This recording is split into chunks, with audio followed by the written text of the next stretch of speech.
Hello ladies and gentlemen, this is Blue Maxima and I'm here checking out Dungeon Maker Hunting Ground on the bloody PSP. You might be wondering, what the hell am I doing looking at this one? Well, there's a good reason for that. One of my viewers very kindly donated $100 to my Patreon, so I ended up asking him, what video do you want me to do, because I offered that as a Patreon reward, and he said, do Dungeon Maker Hunting Ground, please, and so I did. So thank you, Richard, for the very generous donation. Let's hit the game up, shall we? I have a save file here that is 3 hours and 20 minutes in. Not that much in comparison to what you will eventually be doing in this game. We'll get onto that, but it'll have to do for now. So, we're going to do all our menu diving while we're here, but there's not that much to see. The apothecary, you can go there to buy potions. You can go to the museum to see your glossaries for your weapons, items, enemies, stuff like that. The castle will give you rewards every time you go to it. The plaza is where you can go to sell stuff. I don't actually think I have anything that's worth selling right now. I think I already took care of all that before I saved. And there's also the market, which lets you buy food stuff. The wise old man who's your tutorial, he comes up from time to time. The town exit isn't really anything, it just gives you a hint. The build shop, will come back to that. Armor is where you come to buy weapons and items. Well, weapons and armor, I should say, sorry. And the different weapons are all of different stats, however, some of the weapons are more effective than others, some have different abilities, some have the ability to, like, stun, some have different elemental things. You get the idea. It's very basic. There's not that much that's out of the ordinary in comparison to any other RPG. And the magic shop is actually fairly useful to go to, not because you got these two girls here who are apparently really attracted to you for whatever reason, but you can actually ask them about your fortune, and it'll tell you what you need to do next. More or less. So I need to go focus on treasure rooms. That sounds about right. Thankfully, I've already got a couple of them down, so this won't be a big deal. You can also come here to buy magic spells, and they work almost exactly as you would expect. As you can see by little descriptions on the side there. Now, the build shop is interesting because the reason why this game is called Dungeon Maker is because that's a very literal title. You have to build your dungeon out of these individual pieces, and these individual pieces can cost a fair amount of money. I'm just going to buy a few here because I need to demonstrate this at some point, so I might as well grab all of the stuff that I can grab while I'm here. Do I want... what do I want? So, the way this works is that you have individual pieces here. These are the hallway pieces. Then you've got rooms that can be converted into different kinds of rooms. And then you've also got special rooms, like the first floor goblin room is the room that has the boss in it and lets you progress down to the second floor. And the second floor court, I assume, is the same way. You can also come here to buy more or less room kits, and I will buy a couple to demonstrate what they are like. I also have a bunch on the first floor of my thing, so we can see what that's like. You can also get... all these kits are required to be put in specific areas. So, for example, the fountain kit needs to be in a 2-door room. The stair kit needs to be in a 4-door room. The altar kit needs to be in a medium-sized room with a middle door. There are also things like the wood sea kit here, and if I buy a bunch of these, I'll be able to demonstrate them as well while we're in there. So I've bought a bunch of things, and we can go on into the actual dungeon now, because I'm pretty sure I'm already equipped for what I'm about to run into. I'm pretty sure I am, anyway. You got two things out here, the dungeon and the ruin. These are the only two that I've come across so far, but there are no pre-made dungeons. It's all your dungeon or your friend's dungeons, which is kind of annoying, because the game itself would kind of benefit from a little bit of extra variety in what dungeons you can go to, but the ruin is ad hoc, so only those who visit with a friend may descend. So yeah, you have to get that from a friend via ad hoc before you can actually go into their dungeon. And there doesn't seem to be any other dungeons whatsoever. So, I'm going to go straight down to my second floor because it'll be better for demonstrating what the game's like. And the actual, like, moment-to-moment combat and stuff is pretty similar. Doesn't really matter what floor you're on. So anyway, away we go. This is Dungeon Maker Hunting Ground. I built this dungeon myself from scratch. So every hallway, every room, that big room up the top left there, all of this was built as to my design. The basic idea of this game is you are looking for a wandering demon. How do you find the wandering demon? You have to attract it to your dungeon that you are building, and you attract it to your dungeon by building a bigger and better dungeon. Bloody hell, I'm getting my ass kicked. Bloody orcs. And to build the dungeon, you have to follow the rules of the game, and the rules of the game are very simple to understand. Monsters like really big, sprawling dungeons with lots of twists and turns. So, doing stuff like putting any... I'm just going to do a magic attack here because it'll work out better for me. I'm going to have to do it again because I didn't get the bloody ghost. There we go. And there's 3 more ghosts. Okay. Now you can all die. By all, I obviously mean 2. These guys do take regular damage, but I want to take them out as fast as possible. They're quite a pain to deal with.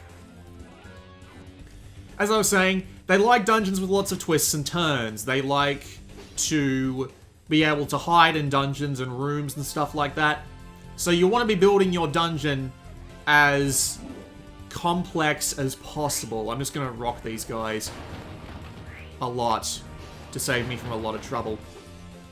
And when you attract monsters in... Oh, god damn it. When you attract monsters in, you will be able to kill them to get their rewards. And the basic plot of the game is literally... I want to fight this wandering demon. How do I get this wandering demon to come to me? I build a gigantic dungeon for it to inhabit. That's pretty much the entire thing in a nutshell, more or less. The entire plot, all in one go. I need to heal up. I need to remember how to heal up. I think it's in, yeah, items, and then I head over here for my small potion. There we go. Not going to do me too well, but I'll work with it.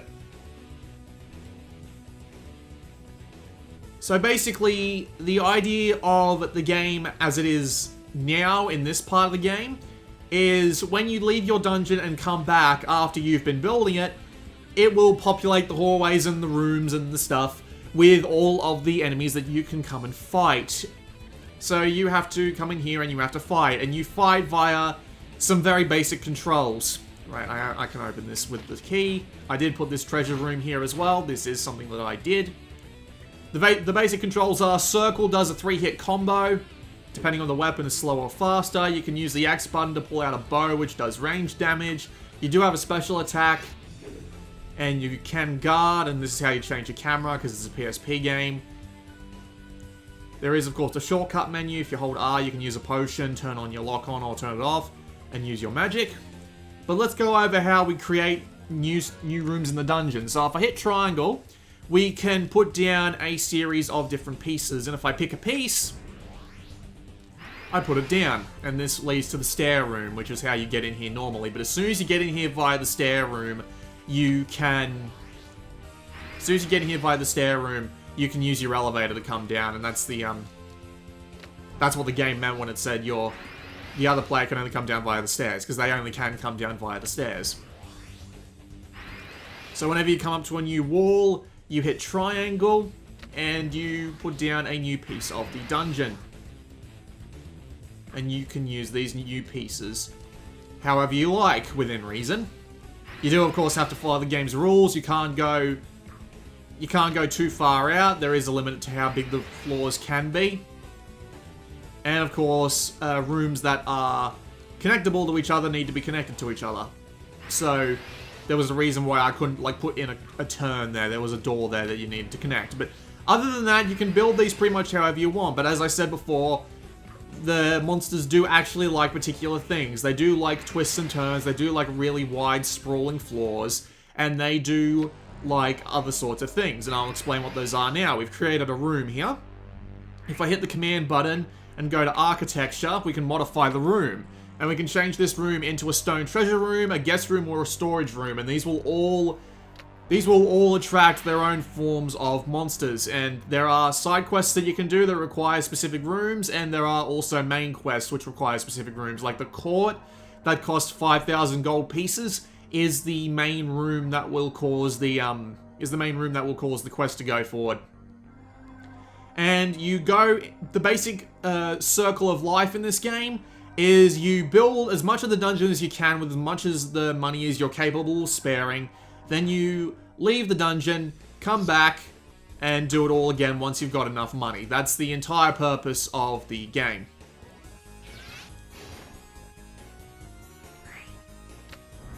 Now, I have to admit that this whole process, like, the whole process, in my personal opinion, would work pretty well if, and this is a big if, the game's combat was actually interesting. The combat of this game really isn't that enjoyable. It's very slow and ploddy, and it starts off even worse in the beginning. Like, I have to go into the options menu now, because this will explain how I feel about it. You can turn these two options here, auto camera and auto lock-on, are automatically turned off. And I hadn't went and checked the options menu before this point because I wasn't able to. So your camera is locked in position unless you manually do a lock-on. And we'll be able to find a manual lock-on here very shortly, probably. There are a couple of other things about the dungeon building as well. Like, as you can see, this part of the hallway is different in comparison to the other parts of the hallway. You can pay for that, and paying for that makes your dungeon higher prestige, which means higher level monsters are more likely to come along. Like, the wild cats are more of a fan of the cheaper hallways, and I can actually demonstrate how that works once I kill this guy.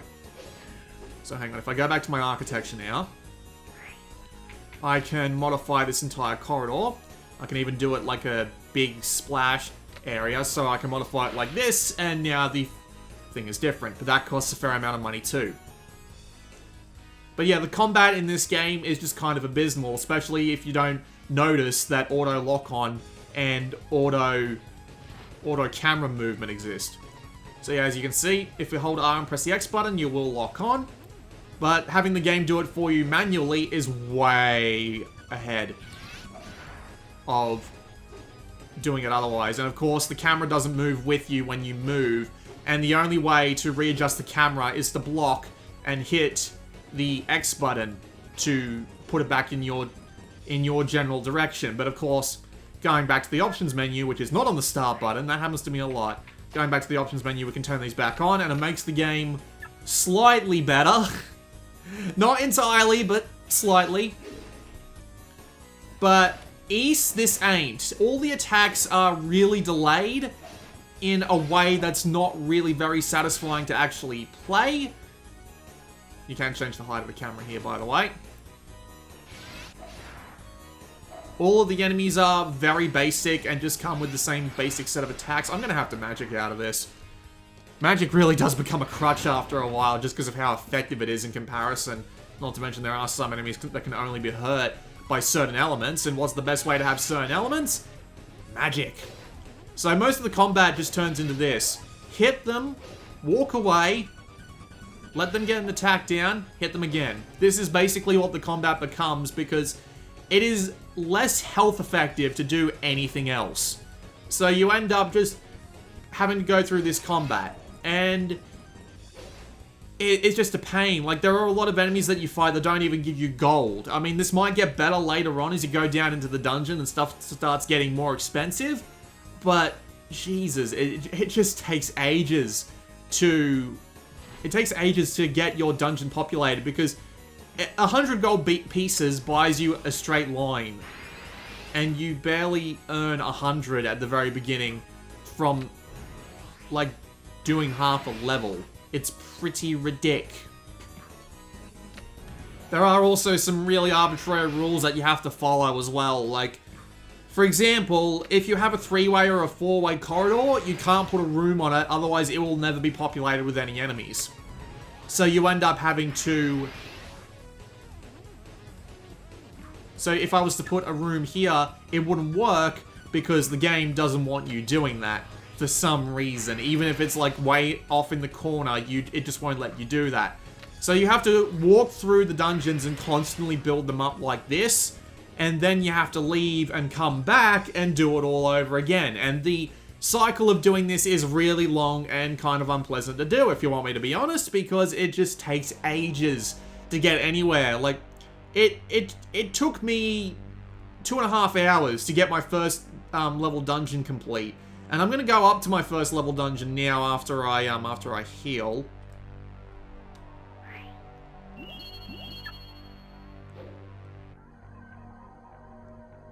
I'm gonna go up to my the first level of my dungeon here. And I'll show you just how complex it has to get.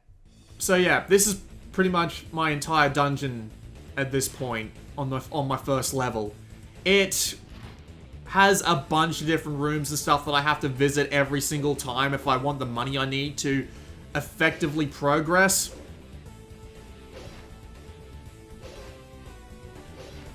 And considering how arbitrary it has to be, and the game actively tells you don't dismantle your first level because it will help bring monsters down to your second level. So you can't recycle any of the resources you're using up here for the most part anyway.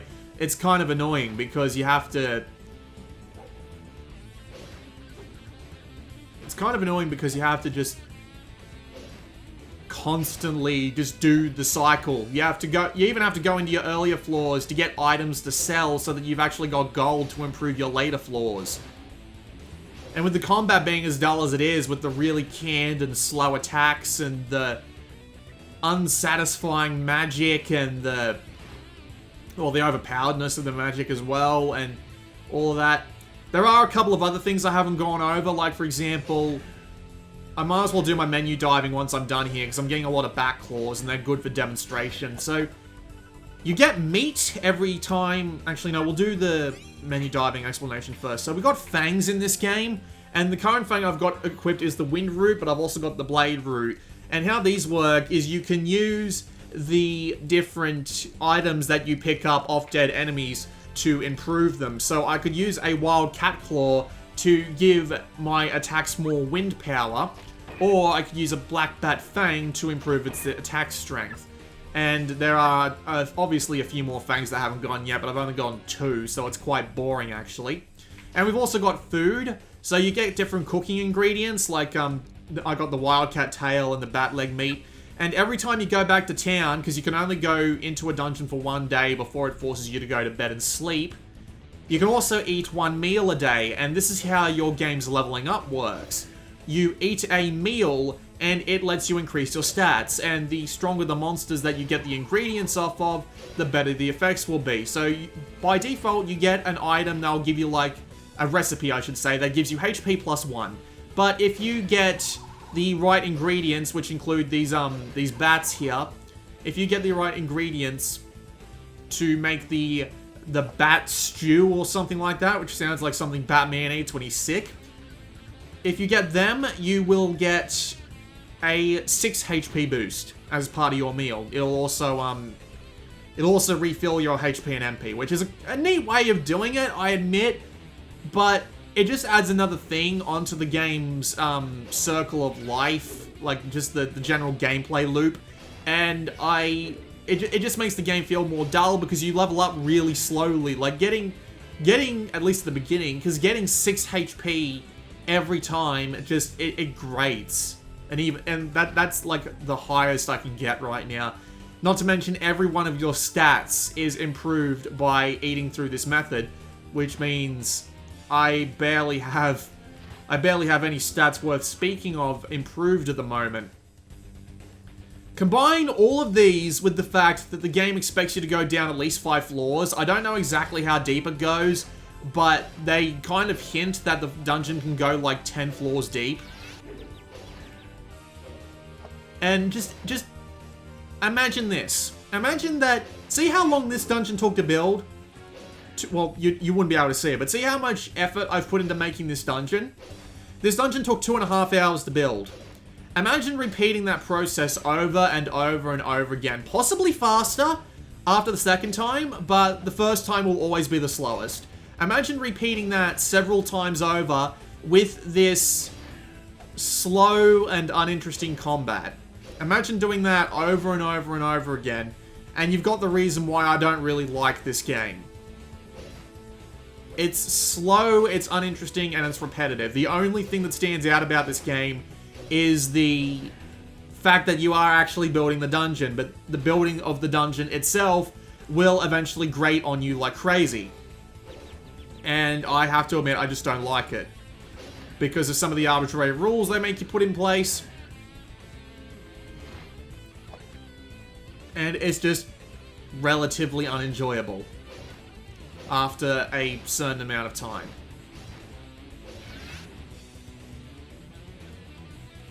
As a result, I find it hard to recommend on anything except like deep discount. There are a bunch of other things about the game I could talk about as well. The graphics aren't that great. Especially in town, the portraits aren't very good. The 3D graphics here aren't that much of an improvement. They're okay, and it runs well enough, but, I mean, it's very generic fantasy. There's nothing unique about it. So, I mean, they literally call the big boss monster you're hunting down, like the Wandering Demon or the Wandering Beast or something like that. That's literally all they call it. You have to fight a griffin as your first boss in the game, and the bosses aren't that interesting either. They just deal a fuck ton of damage and have a bunch of different moves. And they aren't very interesting moves. So, I admit, not enjoying it. I mean, you can improve almost everything about it. I might as well go through the rest of the menus here just to say I didn't look through all of it. There's all your magic. You do get a free few spells, like being able to mark a point and then teleport to it and go straight back home immediately if you screw something up. You got all your different items here. They can have their different resistances and stuff like that. You got different kinds of rings that do pretty much everything they say they do. And of course, you can come here and pick up all sorts of different items. Your architecture, this is where you come to build stuff. You can check your building materials, reset every corridor on the floor. You can erase a block, but you can only do that one by one, or you can erase the full floor. It wouldn't be so bad building these dungeons if you didn't have to wander to the end of the corridor and then build and watch the animation every single time. There's your stats and your status. So as you can see, it keeps track of almost everything for you, which is nice. These are your quests. It's literally just go do all of these particular things. Build a certain set of rooms. Get a monster to appear in those sets of rooms and then kill them and get their item. That's pretty much all that is. You've seen the options menu already. And system, you can save and load at any time, and you can also read the rulebook. Imagine if you could loot this at any time. That'd be great. It'd be like Dungeon Travelers. But yeah, the rulebook is your manual. I don't know why they call it the rulebook. This is an XSEED project, would you believe? So, I mean, there is literally nothing to the story, and the writing itself isn't actually that good to begin with. So, yeah, it's... I find it very hard to recommend. I find... God, what's the name of that really long fucking game? I can't believe you've done this, my lord, or whatever the hell it's called. I find that game more interesting because you are the bad guy fighting against the enemies. In this game, it literally just took the idea of what happened if you were the one building the dungeon for the monsters, but didn't add anything else on top of that. That's really all there is to this one. It's, I can't enjoy it. I can't enjoy it very much just because of how dull the grind is and how soon it sets in and how long it's going to take for me to build all the floors all the way down. I'd eventually just get so sick of it. If you like the idea of building every level of your dungeon like that and all that, you will probably like this game, but I can't imagine there are very few of you out there. Not to mention the combat really puts a damper on things. So I'll go back home. Oh, this guy is asking for a item. So yeah, he wants a bone helmet. And usually they'll give you something to help with that. Like, someone said, bring me something from a treasure chest. Here's a treasure chest room to do it with. But yeah, you can also put items in the storage here. Here's my daily meal. I can't get the tall soup, but I can get the bat stew. And that will give me 6 extra HP. And then I can sleep. It'll restore my stuff. And I can head straight back out into the dungeon. There's the museum. There's your guides. The apothecary, she does have a quest for you from time to time, but I haven't found the mongrel liver. There's your potions. It's all really basic.